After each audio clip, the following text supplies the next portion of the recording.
বাঘ কুমিরের আবাসস্থল, দিগন্ত বিস্তৃত জলরাশি, জঙ্গল নদীনালায় ভরপুর প্রকৃতির মধ্যে একাত্ম হতে চাইলে ঘুরে আসুন ঝড়খালি সুন্দরবন। শিয়ালদা থেকে ক্যানিং লোকালে 10 টাকা ভাড়া দিয়ে পৌঁছে যান ক্যানিং।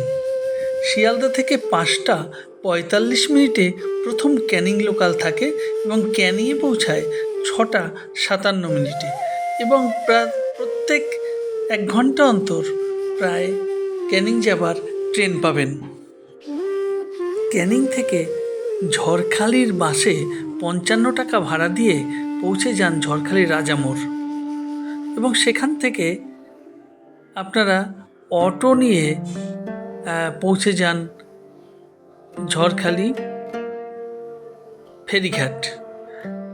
অটোয় ভাড়া নেবে 25 টাকা। এই 90 টাকার মধ্যে আপনি কিন্তু ঝড়খালি পৌঁছে গেলেন। যাতায়াতের খরচ হবে আপনার 180 টাকা। তাহলে 180 টাকায় আপনারা দিনের দিন সকালে এসে বিকালে কিন্তু বাড়ি ফিরে যেতে পারবেন। কোন সময় ঝড়খালি বা সুন্দরবন যাবেন? সারা বছরই এখন সুন্দরবন যাওয়া যায়, তবে আমার মতে শীতকালে যাওয়াই ভালো। কোথায় থাকবেন? এখানে প্রচুর ছোট বড় হোটেল আছে। টেকনো ইন্ডিয়া গ্রুপের একটি বেশ বড় হোটেল আছে। এছাড়া অসংখ্য হোমস্টেও আছে।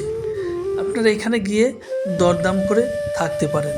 তবে আমার মনে হয়েছে যে অন্যান্য ট্যুরিস্ট প্লেসের চেয়ে এখানে হোটেলের ভাড়া মনে হয় তুলনামূলকভাবে একটু বেশি। গাড়ি কিন্তু ফেরিঘাট পর্যন্ত যায় না, আপনাদের কিছুটা কিন্তু হেঁটে যেতে হবে। আপনারা দুপাশের গাছপালা দেখতে দেখতে, ম্যানগ্রোভ দেখতে দেখতে আস্তে আস্তে রাস্তা দিয়ে হেঁটে যাবেন। এই এখন আমরা এলাম থানার মোড়। এখানে কোস্টাল থানা এবং কোস্টাল থানা পার হয়ে আমরা এগিয়ে চলেছি ফেরিঘাটের দিকে। এই দেখুন সামনেই দেখা যাচ্ছে ফেরিঘাটের গেট।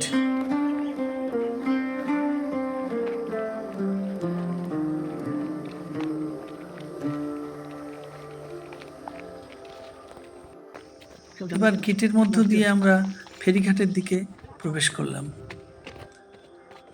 এবং এখানে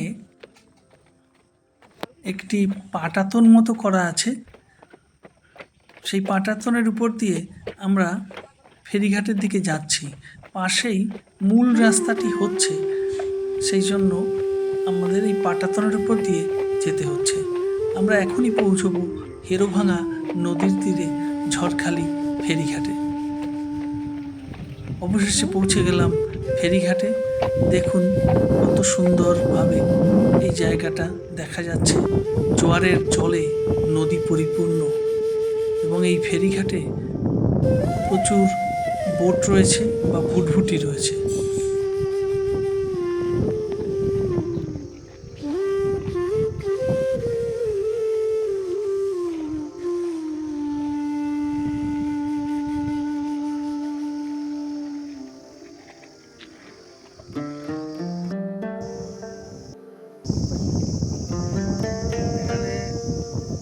জঙ্গল দেখা যাচ্ছে, দেখুন ওপারে ওই যে জঙ্গল, ওখানে বাঘ আছে,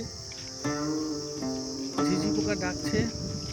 সুন্দর মনোরম দৃশ্য, চারিদিকে জোয়ারের জল আর বিভিন্ন রকমের ম্যানগ্রোভ উদ্ভিদ এখান থেকে আপনারা ভালো দেখতে পাবেন। আর এই বোটে করে আপনারা বিভিন্ন জায়গা সুন্দরবন ভ্রমণ করতে পারবেন। এছাড়া এখানে তো বিভিন্ন হোটেল রয়েছে, হোটেলগুলোতে আপনারা এসে 2-1 দিন থাকতে পারেন। এই পাইন গাছ, এটা হচ্ছে কেওড়া গাছ, কেওড়া গাছ দেখা যাচ্ছে।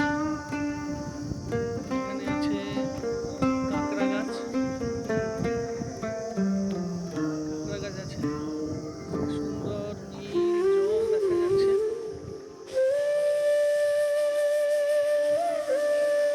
এবং উপরে যে জঙ্গল দেখতে পাচ্ছেন, একটু জুম করে দেখাচ্ছি। এই জঙ্গলে কিন্তু বাঘ আছে, এপারে বাঘ নেই। এই জঙ্গলে কিন্তু বাঘ আছে, মাঝে মাঝে সাঁতরে এই বাঘ কিন্তু এপারে চলে আসে।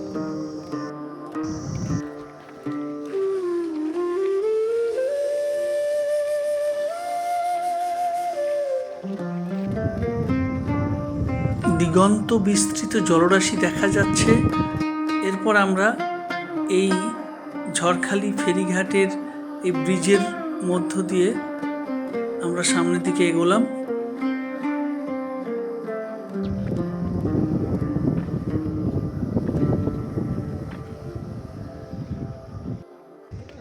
এখানে দেখুন সুন্দর সুন্দর লঞ্চ বা ভুটভুটি রয়েছে। এগুলোতে করে আপনারা সুন্দরবন ঘুরে আসতে পারেন। এক রাত্রি 2 দিন বা 2 রাত্রি 3 দিন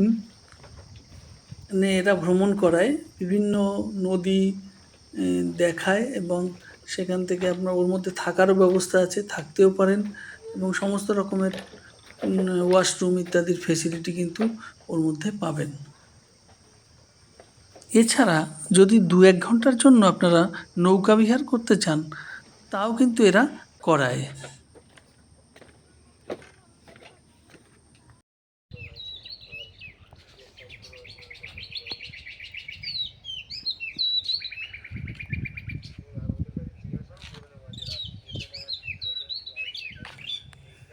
এরপরে পৌঁছলাম সুন্দরবন ওয়াইল্ড অ্যানিম্যাল পার্ক। এটা ফেরিঘাটের কাছেই এবং এখানে বড়দের জন্য 30 টাকা আর ছোটদের জন্য 10 টাকা টিকিট। এখানে বাঘ এবং কয়েকটি কুমির এবং ময়ূর রাখা আছে। সাধারণত কোনো বাঘ অসুস্থ হলে এখানে রেখে চিকিৎসা করা হয় এবং তারপরে আবার জঙ্গলে ছেড়ে দেওয়া হয়।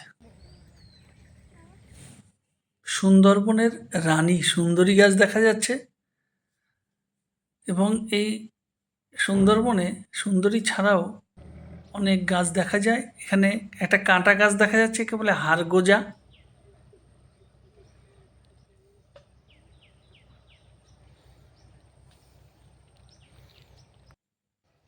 হেতাল গাছ।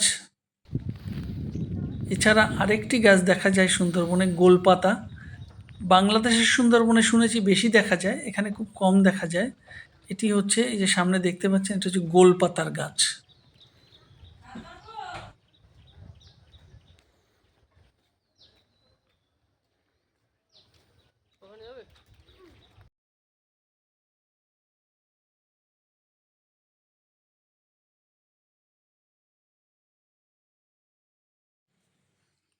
এখন ফেরার পালা।